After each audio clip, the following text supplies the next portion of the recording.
السلام علیکم ورحمۃ اللہ وبرکاتہ۔ دوستان عزیز، آپ کا میزبان عمران احمد چیمہ آپ کی خدمت میں حاضر ہے۔ دوستان عزیز، سلسلہ ضیاء النبی صلی اللہ علیہ وآلہ وسلم میں ہم اپنے آج کے موضوع کا آغاز کرتے ہیں۔ بسم اللہ الرحمن الرحیم۔ اتفاق سے یہ باغ جس میں رحمت عالم صلی اللہ علیہ وآلہ وسلم ذرا دیر سستانے کے لیے رکے تھے، مکہ کے ایک رئیس ربیہ کا تھا جو اسلام اور حضور علیہ الصلوۃ والسلام کا بدترین دشمن تھا۔ اس روز ربیہ کے دونوں بیٹے عتبہ اور شیبہ وہاں باغ میں موجود تھے۔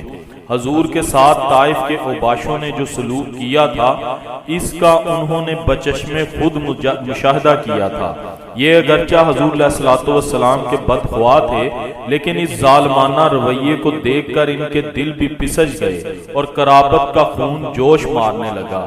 ان کا ایک غلام تھا جس کا نام عداس تھا۔ انہوں نے اسے کہا کہ انگوروں کا ایک گچھا لے لو، ایک تشتری میں رکھو، پھر اسے لے کر اس نووارد کے پاس جاؤ اور اسے کہو کہ اسے تناول کرے۔ عداس نے ایسا ہی کیا، انگوروں کا ایک گچھا تشتری میں رکھ کر حضور کی خدمت میں پیش کیا اور عرض کی کہ شوق فرمائیے۔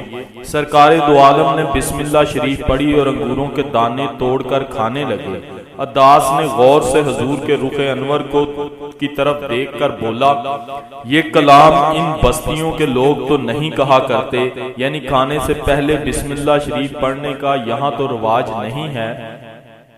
رسول اکرم صلی اللہ علیہ وآلہ وسلم نے اس سے پوچھا کہ تم کس ملک کے رہنے والے ہو، تمہارا دین کیا ہے؟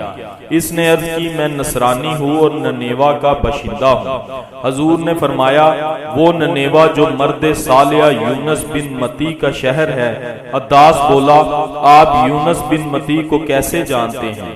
حضور نے فرمایا، وہ میرے بھائی بھی ہیں، وہ نبی بھی تھے اور میں بھی نبی ہوں۔ عداس اٹھ کھڑا ہوا، جھک کر پہلے سر مبارک کو بوسہ دیا، پھر ہاتھوں کو چوما، پھر مقدس قدموں کو بوسہ دینے لگا۔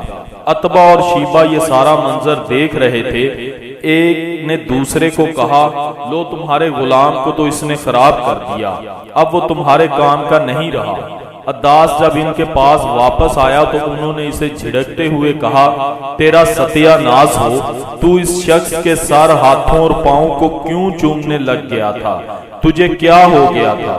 عداس نے جواب دیا، اے میرے مالکو، ساری روئے زمین پر اس ہستی سے بہتر کوئی نہیں ہے۔ اس نے مجھے ایسی بات بتائی ہے جسے نبی کے بغیر کوئی نہیں بتا سکتا۔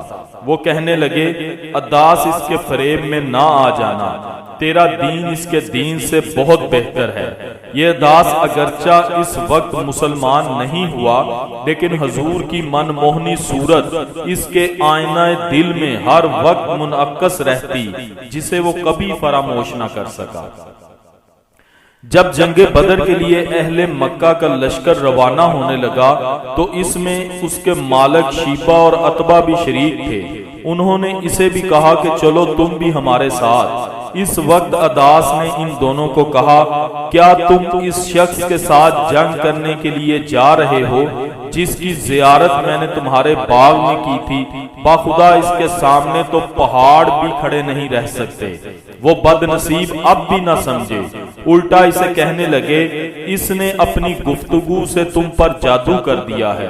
علامہ ابن کثیر نے صحیحین کے حوالے سے ام المومنین حضرت عائشہ صدیقہ رضی اللہ تعالی عنہ کی یہ روایت نقل کی ہے۔ آپ فرماتی ہیں، میں نے رسول اللہ صلی اللہ علیہ وآلہ وسلم سے دریافت کیا، یا رسول اللہ، کیا احد کے دن سے بھی زیادہ تکلیف دہ دن حضور پر گزرا ہے؟ فرمایا، تیری قوم کے ہاتھوں جو تکلیفیں مجھے یوم العقبہ کو پہنچی وہ بہت زیادہ سخت تھیں، یعنی جس روز میں نے بنی ثقیف کے سرداروں عبد اللیل وغیرہ کو دعوت دی اور انہوں نے جو سلوک میرے ساتھ روا رکھا وہ بڑا روح فرسا تھا۔ حضور فرماتے ہیں، ان میں سے کسی نے میری دعوت قبول نہ کی۔ میں لوٹا، اس روز میں سخت غمگین اور پریشان خاطر تھا اور اپنے افکار و اندیشوں میں کھویا ہوا چلتا رہا۔ جب میں کرن الثعالب کے مقام پر پہنچا تو مجھے پتا چلا کہ میں یہاں پہنچ گیا ہوں۔ میں نے اچانک سر اوپر اٹھایا تو میں نے دیکھا کہ ایک بادل کا ٹکڑا مجھ پر سایہ کیے ہوئے ہے۔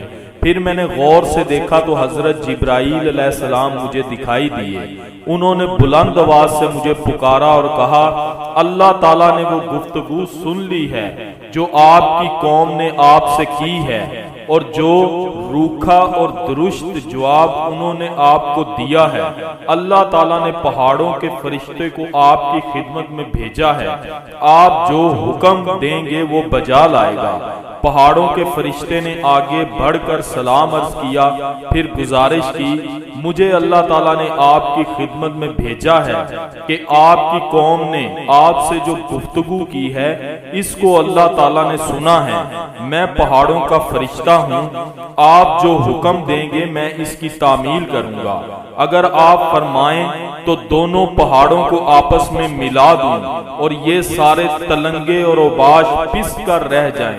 رحمت مجسم نے فرمایا، میں امید کرتا ہوں کہ اللہ تعالیٰ ان کی پشتوں سے ایسی اولاد پیدا کرے گا جو اللہ تعالیٰ کی عبادت کرے گی اور کسی کو اس کا شریک نہیں بنائے گی۔ سبحان اللہ۔ دوستان عزیز، یہ تھا آج کا موضوع۔ امید کرتا ہوں آپ کے لیے کافی فائدہ مند ثابت ہوا ہوگا۔ ویڈیو کو اپنے دوستوں کے ساتھ زیادہ سے زیادہ شیئر کیا کریں، ویڈیو کو لائک کیا کریں اور کمنٹ میں اپنی رائے ہمیں ضرور بتایا کریں، اور جو دوست چینل پہ نئے ہیں ان سے گزارش ہے کہ وہ چینل کو سبسکرائب کریں تاکہ ہماری ہر ویڈیو آپ کو سب سے پہلے موصول ہوتی رہے۔ اسی کے ساتھ اپنے میزبان عمران احمد چیمہ کو کل تک کے لیے اجازت دیجیے گا۔ اپنا بہت سارا خیال رکھیے گا، دعاؤں میں یاد رکھیے گا۔ اللہ حافظ و ناصر۔